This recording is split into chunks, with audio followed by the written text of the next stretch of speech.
Hello friends, आज मैं अपने मनी प्लांट को रिपोर्ट कर रही हूँ और साथ में इसकी कटिंग से न्यू प्लांट भी लगाऊंगी क्योंकि मेरा मनी प्लांट अच्छे से ग्रो नहीं कर रहा है। बहुत सारी इसकी लीव्स येलो हो रही है और गिर भी रही है। ये मनी प्लांट मैंने अपनी विंडो साइड पे ऑलरेडी लगाया हुआ है। मनी प्लांट की बहुत सारी वेराइटी होती है, उनमें से एक है ये नियॉन पोथोस। ये मैंने यहाँ पे नियॉन पोथोस लगाया है और इसकी लीव्स पैरेट ग्रीन कलर की होती है। अगर आपके प्लांट की लीव्स भी येलो हो रही हैं तो आप अपने प्लांट को रिपोर्ट करके प्लांट की हेल्थ को इम्प्रूव कर सकते हैं। लेकिन अगर प्लांट में न्यू ग्रोथ भी आ रही है तो प्लांट अभी भी हेल्दी है और रिपोर्टिंग करने का प्रोसेस उसकी ग्रोथ को बूस्ट करने में मदद करेगा। अगर आपके भी प्लांट की पत्तियां येलो हो रही है और गिर रही है, ये कुछ कॉमन प्रॉब्लम्स हो सकती हैं जैसे over watering, under watering, poor soil drainage. Money plant को हमेशा इनडायरेक्ट सनलाइट में रखते हैं। धूप में रखने से इसकी पत्तियां येलो हो सकती हैं। रिपोर्टिंग के प्रोसेस को कंटिन्यू करने के लिए मैंने रात को ही प्लांट की सॉइल को मॉइस्ट कर लिया था पानी डाल के, सो दैट इसकी मिट्टी लूज हो जाए और अपने प्लांट को इजीली बाहर निकाल पाऊँ। यहाँ पर सबसे पहले मैं प्लांट की न्यू कटिंग ले लूँगी। न्यू कटिंग करने के बाद प्लांट को रिपोर्ट कर लूँगी। न्यू प्लांट की ग्रोथ के लिए हमेशा एक हेल्दी और न्यू ग्रोथ वाली स्टेम चुनें जो कम से कम 4 या 6 इंच लंबी हो और उसमें कम से कम 2 या 3 लीव्स हो। कटिंग करने के लिए हमेशा शार्प सीजर को यूज़ करना है और यहाँ पे मैं सीजर से टॉप स्टेम्स को कट कर लूँगी और अलग अलग स्टेम से यहाँ पे 4 या 5 कटिंग ले लूँगी। 4 यहाँ पे मैंने टॉप स्टेम्स की कटिंग ले ली है। कटिंग करने के बाद नीचे वाली लीव्स को हटा देना है। सिर्फ 3 या 4 लीव्स ऊपर वाले पोर्शन पे छोड़ देनी है। ये इसलिए ज़रूरी है क्योंकि रूट्स नोड से निकलती है और अगर लीव सॉइल में होगी तो वो सड़ जाएगी। सभी कटिंग से आपको यहाँ पे लीव्स को हटा देना है। कटिंग करने के बाद सबसे इम्पॉर्टेंट स्टेप्स है पॉटिंग मिक्सचर। अपने पॉट के लिए सॉइल रेडी करना। मनी प्लांट को ग्रो करने के लिए हमेशा वेल ड्रेन सॉइल रेडी करें ताकि एक्सेस वाटर जल्दी से ड्रेन हो जाए। एक अच्छी क्वालिटी का पॉटिंग मिक्सचर ऑलरेडी यहाँ पर रेडी कर लिया है। सॉइल को हल्का सा मॉइस्ट कर लिया है।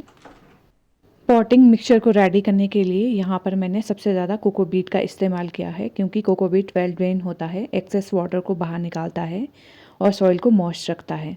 20% गार्डन सॉइल लिया है, फिर कंपोस्ट लिया है जिसमें वर्मी कंपोस्ट 5% लिया है और डीकम्पोस्ट काव डंग 5% लिया है।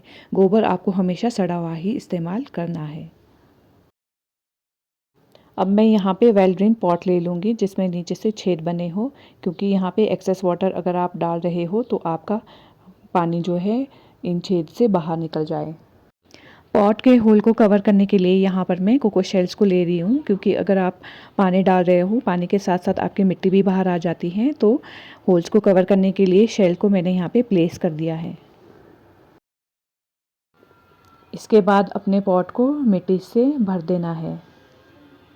फाइनली अब मैं अपने प्लांट को लगा दूंगी। सबसे पहले वाली कटिंग को हॉरिजॉन्टली लगाऊंगी इस तरह से और ऊपर से थोड़ा सा सॉइल को ऐड कर दूंगी। प्लांट को हॉरिजॉन्टली लगाने का मतलब है लेटा के। इससे मेरी बहुत सारी न्यू ग्रोथ होगी और प्लांट बुशी भी बनेगा। बाकी की कटिंग को मैं वर्टिकली लगा दूँ। कटिंग लगाने के बाद आपको हल्के हाथों से दबा देना है और अगर आपको रिक्वायर्ड लगता है तो थोड़ी सी सॉइल को भी ऐड कर सकते हैं।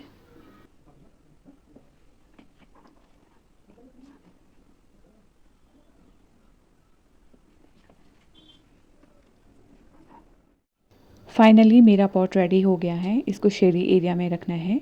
आज इसको वाटर नहीं देना है क्योंकि इसकी मिट्टी ऑलरेडी मॉइस्ट है। नेक्स्ट मॉर्निंग थोड़ा सा पानी ऐड करें, इसकी लीव्स को स्प्रे करें। 2-3 दिन बाद इसको इनडायरेक्ट सनलाइट में शिफ्ट कर लें। कटिंग लगाने के बाद अब मैं ओरिजिनल प्लांट को रिपोर्ट करूँगी। सबसे पहला स्टेप है इसकी सॉइल को निकालना। पहले आप साइड वाली सॉइल को बाहर निकाल दें। सॉइल को यहाँ पर मैं स्पून की हेल्प से बाहर से निकाल रही हूँ।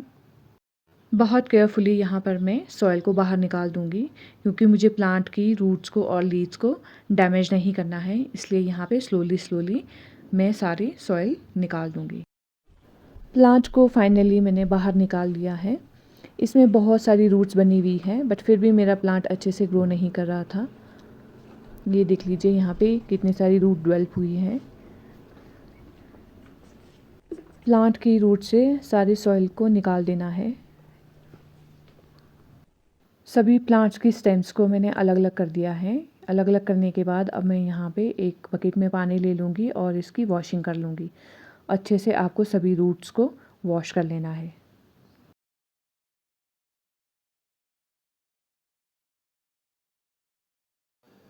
प्लांट को मैं सेम पॉट में ही कन्वर्ट कर रही हूँ। इसमें नीचे से एक बड़ा होल भी है। इस होल को कवर करने के लिए यहाँ पे मैं सेम कोको शेल को प्लेस कर दूँगी, जिससे कि एक्सेस वाटर बाहर निकले और मिट्टी बाहर ना निकले। होल के ऊपर इस तरह से कोको शेल को रख देना है। उसके बाद आपको मिट्टी से पॉट को भर लेना है। यहाँ पर भी मैं वही पॉटिंग मिक्सचर यूज़ कर रही हूँ जो ऑलरेडी मैंने एक्सप्लेन किया है, जो कि मनी प्लांट की न्यू कटिंग के लिए यूज़ किया था। अब यहाँ पर मैं सभी स्टेम्स को प्लेस कर दूँगी। बीच में यहाँ पे मिट्टी को खाली करना है और एक एक करके सभी स्टेम्स को प्लेस कर लेना है। रूट को यहाँ पे डैमेज नहीं करना है। केयरफुली आपको सभी स्टेम्स को धीरे धीरे प्लेस कर देना है।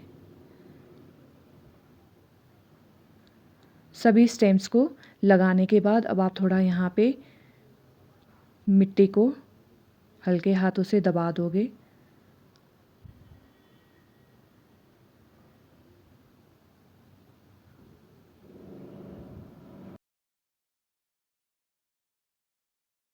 इसके बाद मैं यहाँ पे ऊपर से सॉइल को ऐड कर रही हूँ। चारों तरफ से सॉइल को ऐड कर लेना है। ये पॉट किए हुए प्लांट को भी आप शेडी एरिया में रख दोगे, क्योंकि इसकी मिट्टी ऑलरेडी मॉइस्ट है।